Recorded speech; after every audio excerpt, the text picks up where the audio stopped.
श्री कनकधारा स्तोत्रम।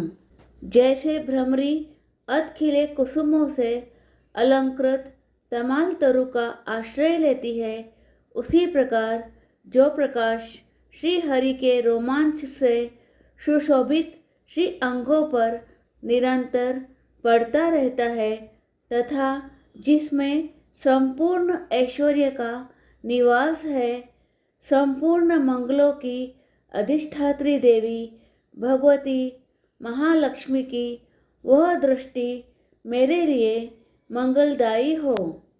जैसे भ्रमरी महान कमल दल पर मंडराती रहती है, उसी प्रकार जो श्री हरि के मुखारविंद की ओर बराबर प्रेम पूर्वक जाती है और लज्जा के कारण लौट आती है, समुद्र कन्या लक्ष्मी की वह मनोहर मुग्ध दृष्टिमाला मुझे धन संपत्ति प्रदान करे।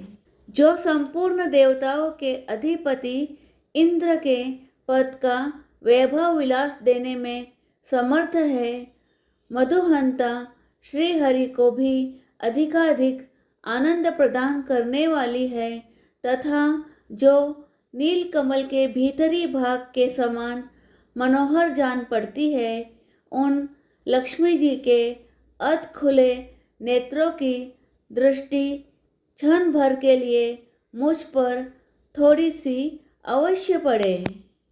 शेषशाही भगवान विष्णु की धर्मपत्नी श्री लक्ष्मी जी के नेत्र हमें ऐश्वर्य प्रदान करने वाले हो, जिनकी पुतली तथा बरौनिया अनंग के वशीभूत हो, अध खुले किंतु साथ ही निर्निमेष अपलक नयनों से देखने वाले आनंद कंद श्री मुकुंद को अपने निकट पाकर कुछ तिरछी हो जाती है।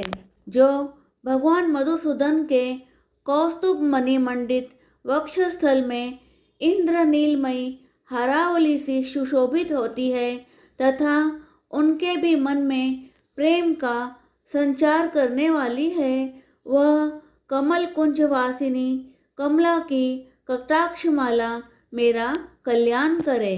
जैसे मेघों की घटा में बिजली चमकती है, उसी प्रकार जो कैटभ शत्रु श्री विष्णु के काली मेघमाला के श्याम सुंदर वक्षस्थल पर प्रकाशित होती है, जिन्होंने अपने आविर्भाव से भृगुवंश को आनंदित किया है तथा जो समस्त लोकों की जननी है, उन भगवती श्री लक्ष्मी की पूजनीय मूर्ति मुझे कल्याण प्रदान करे।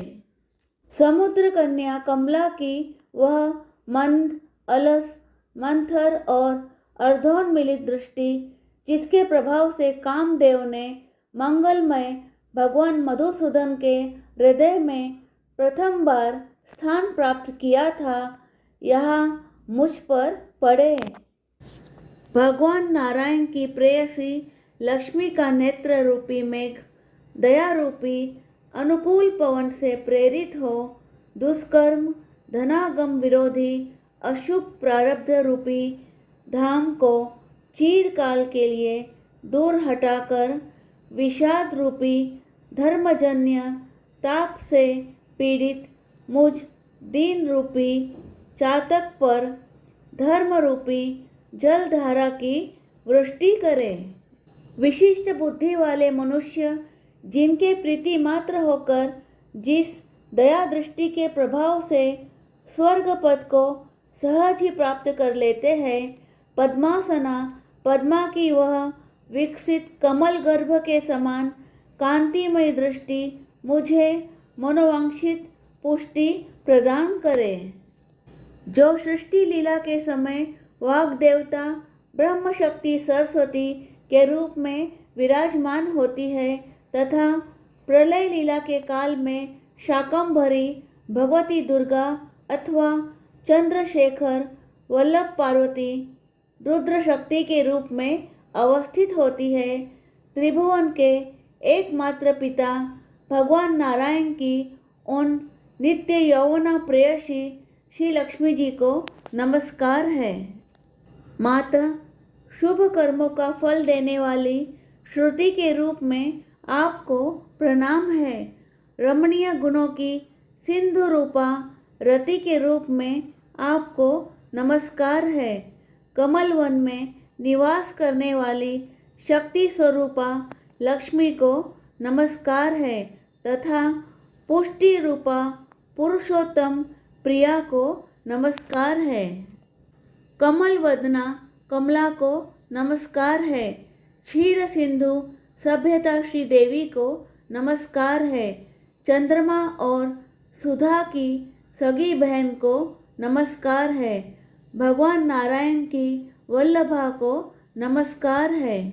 कमल सदृश नेत्रों वाली माननीय माँ, आपके चरणों में किए गए प्रणाम संपत्ति प्रदान करने वाले, संपूर्ण इंद्रियों को आनंद देने वाले, साम्राज्य देने में समर्थ और सारे पापों को हर लेने के लिए सर्वथा उद्यत है। वे सदा मुझे ही अवलंबन दे, मुझे ही आपकी चरण वंदना का शुभ अवसर सदा प्राप्त होता रहे। जिनके कृपा कटाक्ष के लिए की गई उपासना उपासक के लिए संपूर्ण मनोरथों और संपत्तियों का विस्तार करती है, श्री हरि की हृदयेश्वरी, उन्हीं आप लक्ष्मी देवी का मैं मन, वाणी और शरीर से भजन करता हूँ। भगवती हरि प्रिया, तुम कमल वन में निवास करने वाली हो। तुम्हारे हाथों में नीला कमल सुशोभित है। तुम अत्यंत उज्ज्वल वस्त्र, गंध और माला आदि से सुशोभित हो। तुम्हारी झांकी बड़ी मनोरम है। त्रिभुवन का ऐश्वर्य प्रदान करने वाली देवी, मुझ पर प्रसन्न हो जाओ।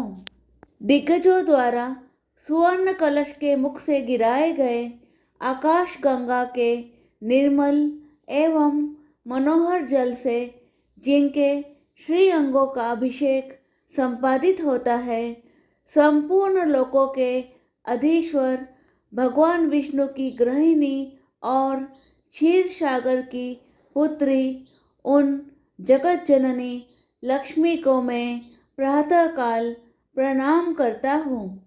कमल नयन केशव की कमनीय कामिनी कमले, मैं अकिंचन दीनहीन मनुष्यों में अग्रगण्य हूँ, अतएव तुम्हारी कृपा का स्वाभाविक पात्र हूँ। तुम उमड़ती हुई करुणा की बाढ़ की तरह तरंगों के समान कटाक्षों द्वारा मेरी ओर देखो। जो मनुष्य इन स्तुतियों द्वारा